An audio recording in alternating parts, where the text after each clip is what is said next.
दोस्तों हमारे चैनल दर्पण ज्ञान सागर में आप सभी का स्वागत है। तो सभी भाइयों को जय श्री राधे जय श्री कृष्णा। तो दोस्तों आज का प्रसंग है अपनी तुलना कभी किसी से ना करें। भगवान शिव के दरबार में न्याय मांगता एक हिरन। तो वीडियो शुरू करने से पहले मेरा आप सभी से अनुरोध है, यदि आपने अभी तक हमारा चैनल सब्सक्राइब नहीं किया है तो प्लीज़ आप हमारे चैनल को अभी सब्सक्राइब कर लें, क्योंकि आपका एक सब्सक्राइब हमारे लिए बहुत ही महत्व रखता है। दोस्तों प्राय लोग दूसरे की प्रशंसा पाने के लिए स्वयं को कम नाचीज रूप में प्रस्तुत करते हैं। आगे चलकर यही आदत हीन भावना हो जाती है।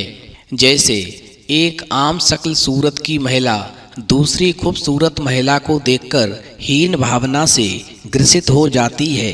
दोस्तों कई माता पिता दूसरों के बच्चों को आगे बढ़ता देखकर के अपने बच्चों के प्रति हीन दृष्टिकोण अपना लेते हैं। और इतना ही नहीं, एक गरीब आदमी धनवान व्यक्ति को देखकर हीन भावना का शिकार हो जाता है। दोस्तों ऐसे ही अनेकों उदाहरण आम जीवन में आसपास देखने को मिल जाते हैं। ध्यान रखना, हीन भावना कोई ऐसी समस्या नहीं है जिसका उपचार संभव न हो। दोस्तों मैं आपको एक छोटी सी कहानी सुनाने के लिए जा रहा हूँ। यदि आपने इस कहानी को पूरा और ध्यान से सुना तो निश्चित ही आपके जीवन में खुशियाँ आ जाएंगी। दोस्तों एक बार एक हिरन भगवान शिव जी के दरबार में पहुँच जाता है और भगवान शिव से कहता है, प्रभु आपने मेरे सींग बहुत ही मजबूत और बहुत ही सुंदर बनाए हैं, मुझे भी बहुत सुंदर बनाया है, लेकिन आपने मेरी टांगें बहुत पतली बनाई हैं जो मुझे देखने में बिल्कुल भी अच्छी नहीं लगती। जब मैं दूसरे जानवरों की टांगों को देखता हूँ तो उनकी टांगें मेरी टांगों की अपेक्षा बहुत ही मोटी और सुंदर दिखती हैं। भगवान शिव हिरन से कहने लगे, तो तुम क्या चाहते हो? तो हिरन कहने लगा, प्रभु मैं ये चाहता हूँ कि मेरी जो टांगें हैं आप उनको दूसरे जानवरों की तरह मोटी और सुंदर बना दो। दोस्तों भगवान शिव उस हिरन से कहने लगे, ठीक है आज तुम वापस जाओ, कल मेरे पास आना, फिर मैं तुम्हारी टांगें और जानवरों की तरह मोटी बना दूंगा। दोस्तों इस प्रकार भगवान शिव की बात सुनकर के वो हिरन जो था वापस लौट आता है। और जब वापस लौट रहा होता है तो रास्ते में उसके मन में विचार आता है, वास्तव में मुझे मेरे सींगों पर बहुत गर्व है, मैं दिखने में भी बहुत सुंदर लगता हूँ। अब रही टांगों की बात, तो कल भगवान शिव ने कह दिया है कि मेरे पास आना, मैं तुम्हारी टांगों को मोटा कर दूंगा। अब दोस्तों वो हिरन जो था उसे बहुत तेज प्यास लगती है। वो एक तालाब के किनारे जाता है और पानी पीने के लिए जैसे ही नीचे झुकता है तो उस हिरन को अपनी परछाई उस तालाब में नजर आती है। तो उस हिरन को अपनी पतली टांगें पुनः दिखाई देती हैं, जिससे उसके मन में फिर एक बार हीन भावना विकसित हो जाती है। फिर वो सोचता है कि आज रात की बात है, कल तो मैं भगवान शिव के पास जाऊंगा और उन्होंने कह दिया है मेरी टांगें वो मोटी कर देंगे और कल से तो मैं बहुत ही सुंदर दिखने लगूंगा। अब दोस्तों गौर करने की बात है, वो हिरन जो था जैसे ही पानी पीने के बाद में आगे बढ़ता है तो क्या देखता है कि कुछ शिकारी उसके पीछे पड़ जाते हैं। दोस्तों ये भी माया भगवान शिव की थी। भगवान शिव ने अपनी माया फैलाई और उस हिरन के पीछे कुछ शिकारी कर दिए। अब दोस्तों उस हिरन ने देखा कि मेरे पीछे तो शिकारी पड़े हुए हैं, तो एकदम से वो बहुत तेजी से दौड़ने लगा और शिकारी जो थे वो काफ़ी पीछे रह गए। अब वो हिरन भागने में इतना मस्त था कि उसे सामने का ध्यान नहीं रहा और फिर वो हिरन भागते हुए पेड़ों के नीचे से गुजरा। तभी अचानक उस हिरन के सींग जो थे वो एक पेड़ की शाखा में फंस गए। दोस्तों, उस बारहसिंगा हिरन ने अपने सींग छुड़ाने की भरपूर कोशिश की, लेकिन फिर भी वो हिरन जो था अपने सींगों को नहीं छुड़ा सका। अब दोस्तों, हिरन जब पीछे मुड़कर देखता है तो क्या देखता है कि शिकारी जो थे वो लगातार उस हिरन का पीछा करते हुए भागे आ रहे थे और वो शिकारी थोड़ी दूरी पर ही रह गए थे।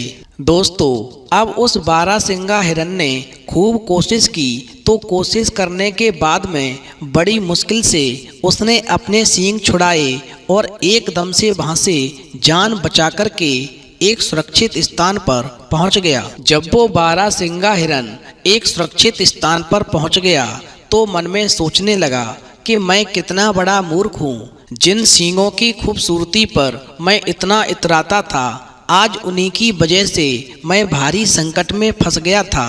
और जिन टांगों को मैं भद्दी कह कर के हमेशा कोसा करता था, आज उन्हीं टांगों ने मेरी जान बचाई है। दोस्तों, इस तरह वो बारहसिंगा हिरन जो था, अब उसकी खुद की हीन भावना जो थी वो दूर हो चुकी थी। अब दोस्तों, वो हिरन जो था बहुत ही खुश था और अपने मित्रों को बुला कर के उनको उपदेश देने लगा, जिनके मन में भी हीन भावना रहती थी। दोस्तों, हिरन के जो मित्र थे उनमें कौवा था, मोर था, हंस था, तोता था। हिरन ने अपने चारों मित्रों को बुलाया, क्योंकि कौवा हमेशा अपने काले रंग से परेशान रहता था।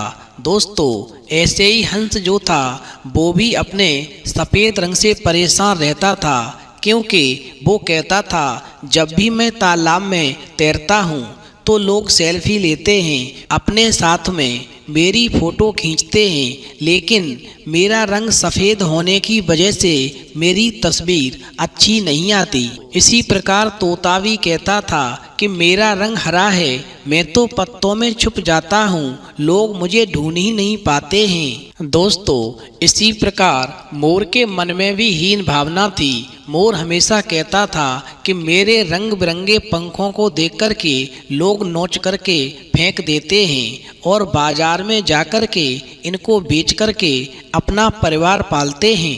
अब दोस्तों, जो बारहसिंगा हिरन था वो अपने चारों मित्रों से कहने लगा, आप सबकी तरह मैं भी अपनी टांगों को हीन भावना से देखता था और हमेशा सोचता था कि भगवान ने मुझे बहुत ही सुंदर बनाया है, लेकिन मेरी टांगें बहुत अच्छी नहीं बनाई और जानवरों की टांगें मुझसे बहुत अच्छी हैं, जो दिखने में बहुत ही खूबसूरत लगती हैं। दोस्तों, इसी बात को लेकर के मैं भगवान शिव के दरबार में पहुंचा और उनसे मैंने प्रार्थना की, प्रभु मेरी टांगें बदल दो, मुझे अपनी टांगें बिल्कुल अच्छी नहीं लगती, जबकि आपने दूसरे जानवरों की टांगें बहुत ही मजबूत और सुंदर बनाई हैं। फिर आपने मेरे साथ में ये अन्याय क्यों किया है? तो भगवान शिव ने मुझसे कहा, तुम आज वापस जाओ, कल मेरे पास आना, फिर मैं तुम्हारी टांगें बदल करके मोटी कर दूंगा। दोस्तों, मैं भगवान शिव के पास दूसरे दिन जाने वाला था, उससे पहले ही कुछ शिकारी मेरे पीछे पड़ गए और मेरे जो सींग थे और मैं वहाँ से भाग निकला। मित्रों, भागते भागते मेरे सींग जो थे एक वृक्ष की शाखा में फंस गए और मैं वहाँ पर परेशान होने लगा। इधर शिकारी मेरे पीछे पड़े हुए थे। बड़ी मुश्किल से मैंने अपने सींगों को निकाला और वहाँ से अपनी इन्हीं पतली टांगों की वजह से दौड़कर अपनी जान बचाई। और जिन टांगों को मैं हमेशा कोसा करता था कि ये टांगें मेरी अच्छी नहीं हैं, इन्हीं पतली टांगों की वजह से मेरी जान बची और शिकारी काफ़ी पीछे रह गए। तो दोस्तों, वो हिरन अपने मित्रों से कहने लगा, आज मैं आपको कुछ बातें बताता हूँ, इन बातों को अपने जीवन में अवश्य उतारना। देखो, नंबर 1, स्वयं को कभी भी छोटा, गरीब या कमज़ोर ना समझें। नंबर 2, अपनी वास्तविक प्रतिभा को विकसित करें। नंबर 3, स्वयं में आत्मविश्वास की भावना को जागृत करें। नंबर 4, अपने कार्य के प्रति पूर्ण निष्ठावान रहें। नंबर 5, अपने कार्य को सफलतापूर्वक करें और प्रशंसा योग्य बने। नंबर 6, कभी अपने क्षेत्र के अलावा दूसरे क्षेत्र के लोगों से प्रतिस्पर्धा ना करें। नंबर 7, अपनी हैसियत से बढ़कर कभी किसी चीज़ की ख्वाहिश ना करें जिसके मिलने की संभावना ना हो। नंबर 8, किस्मत या परिस्थिति को कभी दोष ना दें। अपनी सूझबूझ से परिस्थिति को हमेशा अपने अनुकूल बनाएं। नंबर 9, कभी भी ये भ्रम न लाएं कि हम में कोई कमी है। निश्चय और लगन से सभी कमियां पूरी कर सकते हैं। तो दोस्तों, इस कहानी से ये सीख मिलती है कि इस दुनिया में कोई भी इंसान या प्राणी, हर कोई अपने आप में खास होता है। ईश्वर ने सभी को अपने आप में बिल्कुल सही बनाया है, लेकिन यदि हम दूसरों से तुलना करते हैं तो हर किसी को अपने आप में कुछ ना कुछ कमी जरूर दिखने लगती है।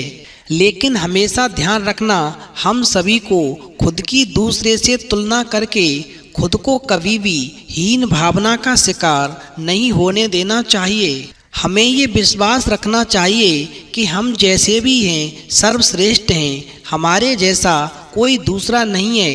इसलिए हमेशा खुद से प्यार करें। जब आप स्वयं से प्यार करेंगे तो फिर दूसरे से तुलना करने के बजाय आप खुद पर विश्वास करने की भावना को अपने अंदर और मजबूत कर पाएंगे। और ऐसा करने से आप हमेशा अपने आप को दूसरों से बेहतर साबित कर सकते हैं। तो दोस्तों, ध्यान रखना, कभी भी अपनी तुलना किसी दूसरे से कभी भी नहीं करनी चाहिए।